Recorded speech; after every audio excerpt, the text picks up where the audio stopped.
What's up, guys? Well, hanging out with Drew Estell, and who doesn't love a good gear video? Let's be honest, people don't even love shooting stuff or technique stuff as much as like, hey, tell me about that pistol. Yeah, dude. So I was like, well, as long as we're here, we got to talk about it. So I want to know your go-to pistol and belt system. Sure. We'll start with the pistol. So I am a big fan of 2011s. That's what you were saying this morning. I know. I love 2011s. Big fan of them. I like the way they feel in the hand. I like the way they shoot. I like everything about it, right? Like it just, for some reason, it works well for me. So my main pistol that I shoot is a Staccato P. It's a stock gun. The only thing different was I added the bigger mag well. I just did that like a week ago. Okay. And then I got the DP Pro on top. Other than that, this gun is 100% straight from the factory. And it wasn't their premium model. It wasn't anything like that. It was just a standard It's a work, if you call it, a working 2011. Yeah. You know, I personally, I don't know how you guys feel, but I feel like when it comes to the mass-produced 2011s, you know, and people say like, oh, I could have spent $600 on a Glock. It's like, it's not a Glock, dude. It's like the same thing. The argument is you could have spent $7,000 on an Alice or a Fowler or these other companies, right? So it's a mass-produced 2011, extremely reliable, and you're getting a really good product for that, right? Everybody has their hiccups here and there, but I think it's solid out of the box. You know what I mean? Like, and I just like the platform itself. So, but yeah, so this one actually has the older grips on it, right? Some of the guys, you guys have seen the like stippled version. Yeah. It's a little bit thinner. Yes. This is the older grips they had out before that. And people were like, oh, we don't like them. I was like, I like them because it has that little bit of extra width on the side. It's a little more grippy, it looks like. Yes. Well, yeah, the stipling feels like tackier, I guess you would say. Okay. But because that has these little bumps on the side, it's just a little bit wider. I feel like I can get my palm on a little more. Like, look right there. See that little bump right there? Yeah. That's not flattened out. I feel if I can get my hand right on that edge, I feel really good about it. Okay. So I like these grips. Some people don't. Just me personally. But yeah, man. So big fan of that. What issues? Sorry, go ahead. What were you gonna say? No, good. What issues have you had with this? Have you had any issues? How many rounds are through it and what breaks? Or does anything break? I've had nothing break on it. I have had a couple magazines, like, I took them out, but like some of the older mags, there was one, if I use a certain type of ammo, like the flat-nosed, ammo you'll see. I was using some frangible ammo in Arizona, and it's flat-nosed like that. The 90 grain stuff? Yeah. Yeah. And like with the one generation of magazine that I have, I would go to load it, and it wouldn't seat the round. The slide would go, and it would get stuck on the feed ramp. But that was it. Other than that, that's the only issue I've had.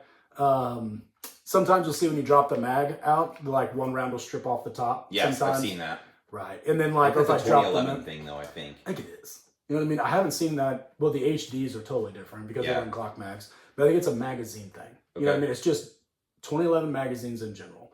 So that, or like I dropped a mag and it hit the ground, so I had a lot of rounds in it, and then, it shot them out the top. But other than that, man, that's it. I've had zero issues. I've run the crap out of this. I've got several 2011s, and I don't really clean guns. I think that's boring and dumb. No, I'm just kidding. It's not dumb. But I shoot them until they more or less malfunction. They just feel terrible, and you're like, ugh. Then I'll strip the slide off, clean it, wipe it down. But that's about it. How many rounds does it take to get to that point? Are we talking like 5,000 rounds, 10,000 rounds? I have one of the original staccatos in there, and it's the 4.15. It was the one that the U.S. Marshals did. It has a tree bark grip, and I ran that. I never cleaned it. The inside, I actually took it back to Staccato, and I gave it to Dave Cupp, their head gunsmith. He called me back and was like, get your ass down here right now. And I was like, oh, I'm in trouble, He pulled it back, and some of the parts were rusted together in the back. He was like trying to get them out. Things still shot, still ran. Like, maybe it's just my experience. I don't know, but I've had really good luck with them. Holding up pretty well. I would say this is absolutely, I would say probably, 5,000 to 6,000 rounds at a time, and I'll clean it. Something like that. I'll take the slide off, wipe it down, do that, and be done. How often do you lubricate it? Or is it going to 5,000 or 6,000 rounds without lubrication also? I'll lube it just if it gets slow. I mean, I'll probably teach 3 or 4 classes, or like 3 or 4 range days shooting, like maybe 3-ish, something like that, depending on the rounds I'm shooting, and then I'll lube it. Okay. I use Lucas oil, so that stuff sticks pretty well. It stays on really good. So maybe that's it. I don't know. But I'm not Mr. Gun Cleaner Maintenance guy. Like, I like to see when does this thing just not work anymore. Okay. So, but that's me. So, but yeah, somewhere around there. I would say probably throw some lube on it every, couple thousand rounds, 2,000 or 3,000 rounds, something like that. Probably 2,000. And then, yeah, that's about it. So pretty impressive. Yeah, like I said, man, I've been really impressed with the guns. I've been really impressed with how they run. I mean, I know everybody out there, somebody's had a problem somewhere. You know, that's of course. You know, it's inevitable with any product. But yeah, dude, they just let it go. So, okay. But I should probably clean it. Especially after that frangible ammo. That stuff It's dirty. Oh, man. I know. It's like gold dust or like bronze dust. You can tell. Just locking the slide open, you'll see those little, like, whatever there are powder specks on the inside of the... Yeah, I think I've shot most of them out. You can kind of see it right there. Yep. You know what I mean? Just a little bit. I'm very familiar with that ammo. Oh, dude. So, but yeah. So that's my Staccato. You know, Have you shot hot ammo through this, like, AC-20 for people familiar? Like, have you shot really hot stuff? Is there any issues? I've shot some plus P plus. My buddy Steve Norvell, he comes over. We shoot together and try and train as much as we can, you know, and when he's in town. And he runs his plus P, you know, ammo through that. And no issues? No issues, dude. Okay. So, I mean, yeah. That's impressive. It is. I think it's a really great gun. You know, maybe I just got one of the good ones, but that's been my experience with, and you saw how many I have in there. Yes. It's been kind of my experience with them. So that's why I'm a fan of Staccato. But very cool. There's a lot of cool 2011s too. Like, sure. We were talking about Kimber. They're making a really cool gun. Nighthawk makes a great gun. Atlas, Fowler, phenomenal guns. So Masterpiece Arms. You know, the list goes on and on. I just think for the price point of a 2011, the reliability you're getting out of it, and just how it holds up, and then the company behind it with all the stuff and the aftermarket, anything you want to do. Like, you can go to Vulcan. Warranty. Yeah, dude. And you can go to Vulcan Machine Works. If you want a steel grip, they'll put a metal grip on here, right? Atlas does the same thing and some others, but, you know, I think it's great. So very cool. Yeah. All right. What about your belt rig, if you would?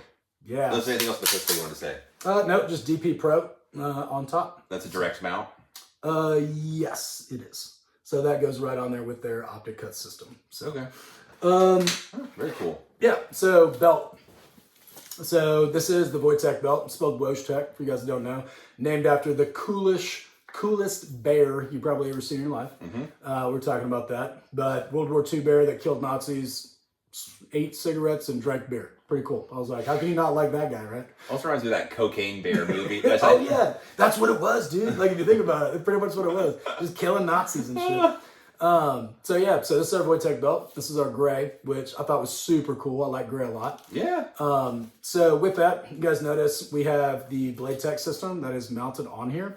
For this, I only used 2 screw holes, and that's really all it took. I didn't use all 3. But our hole pattern system, the reason we made the belt was I really liked Safariland's ELS system. I think that's brilliant. I also like Molly. I want to be able to do both. There was no belt on the market where you could use Safariland's ELS and Molly. So we made one, right? Now, the problem with the ELS system is it didn't have enough adjustment. So what we did was we created our own proprietary hole pattern system. There's actually one hole pattern we tested that was even better than this, but we couldn't do it because the way it kind of looked like a little check mark at the bottom that looked a lot like a wiener. And I was like, we're not doing that. I'm not putting that on a belt, right? So with this, we created our own hole pattern. Right, as you guys can see here. So with Safariland's ELS, you get a little bit more adjustment out of it than what they do. I use these blade techs, which are awesome, and you can use that. I mean, you can twist this sucker 360 degrees all you want, man. Yep. The disc system that you got Nick Young talked into. He's using it now. So yeah, Nick's awesome, dude. Really like that guy too. Super cool. He's okay. So I'm using that on here, but you can use Safariland's ELS. You can use the blade tech. Tech mount, which is what this is called. You can just use the little claspy things, whatever those are that Blade Tech makes, and put it around the belt. Tech lock. Yeah, G-code I think works too. Someone told us. Okay. The Ridgeline drop, their stuff works on here. Pretty much every Kydex pouch I found, T-Rex, Tier 1 concealed, you know, the hole pattern that they're cutting little screw holes, that'll mount right on here too, so you can directly bolt it on also. So you don't need an attachment system at all if you have Kydex. Just directly bolt it on. And I like that because otherwise, well, from a cost standpoint, like with the Blade Tech, the Tech Lock is going to be another $10 or $15 per mag pouch. Plus, when it's around the backside, you've got the like Kydex or plastic that's separating the this from contacting. Yes, exactly. And if you have 4 mags next to each other, that could be a big section that's not actually directly attached to your inner belt. So exactly, like it's just giving you options, and that's the biggest thing. Like, Well, sometimes when you have so much stuff, it raises a lot of questions. Can I do this and that? And the answer is probably yeah. You know what I mean? So I just wanted people to be able to switch out their stuff super easy, throw something else on, use different stuff if they need to. So you don't have 6 belts, you know what I mean, for different stuff, or 5 or 3 or whatever. But yeah, so the other aspect is the molly.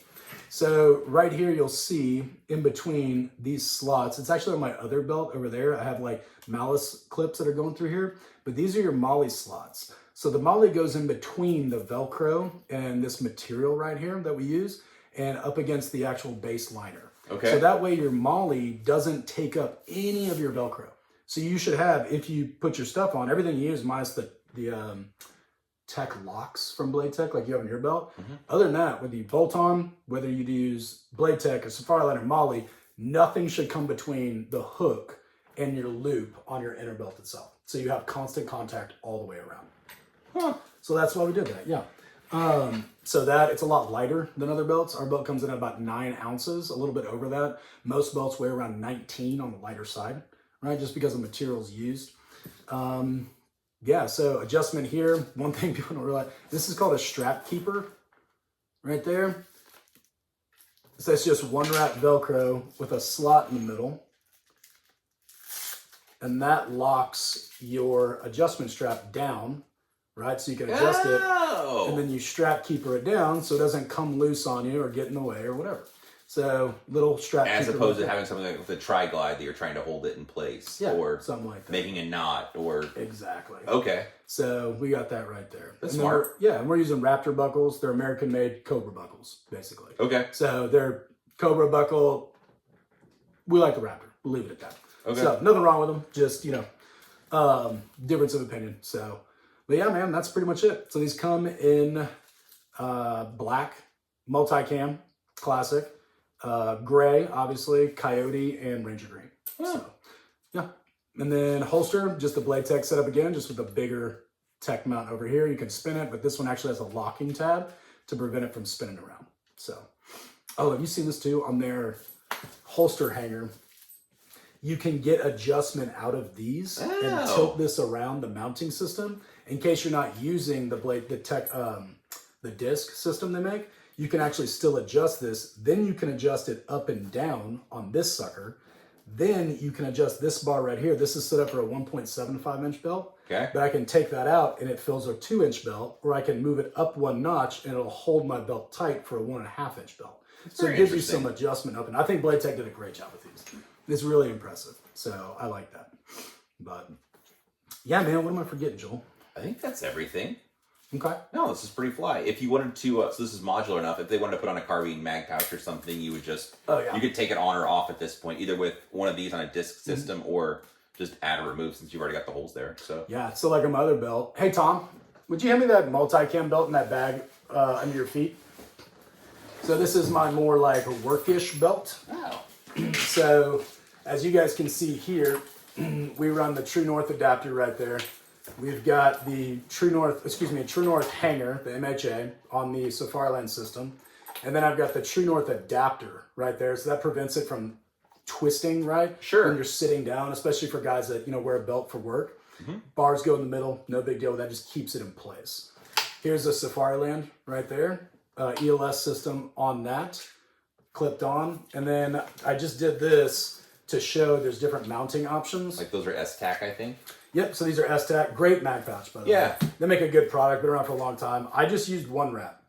Honestly, 1 wrap might be the best thing to put any attachment, like just get rid of molly and use 1 wrap. It is phenomenal. These things have never come off. We have tried to pull them off. Like, it is strong as hell, man. Just simple 1 wrap Velcro. And then for the mag carrier, I actually used the Malice, or this is like the plastic clips that go through here. Yeah. Similar to Malice. And that's where it goes through your molly itself. So you can mount pretty much anything on this belt. So, and the one thing that I like is over time, it's made out of Tegris. So Tegris heats up and curves and conforms to your body. It kind of gets loose over time. And some people are like, oh, I don't care. It's stiff where it needs to be, where the mag pouches are. And then when it kind of around my body, like around my hips and my low back and everything, it's still a little bit flexible. So you get rigidity in the certain points where you need it, and then it's flexible where it can be. So I thought that was kind of not intended at all. Just something we realized over time, and I think it's super cool with the Tegris material. So, but yeah, that's more of our work belt setup right there. Snack pouch. Boop, boop. So yeah, I think that's it, man. Dude, I like it. Yeah. Well, appreciate you taking the time letting me interrogate you about all this stuff and why it's set up the way it is. Yeah, dude. And the inner belt's the part we talked about. That's the really comfortable part. The inner belt's got special padding in it. Long story short, it takes some of the stress off the hips. So if you're getting really uncomfortable, get sciatic pain, you sound like an old Jewish lady, like, oh, my sciatica, like whatever. Like, get our inner belt. You might help you out. So. But yeah. I like the impression. That was pretty good. Thanks, man. I've been practicing. I can tell. All right. Well, appreciate you taking the time. Yeah, if you guys have questions, drop it below. I'll see if I can either text Drew or ask him the question, or maybe we'll just have to make follow-up videos. Yeah, dude. Let's do it. So if you have content, or if you have questions you want me to record with Drew, drop it below, and I'll see if I can talk him into it. So appreciate you guys watching. Have a good day.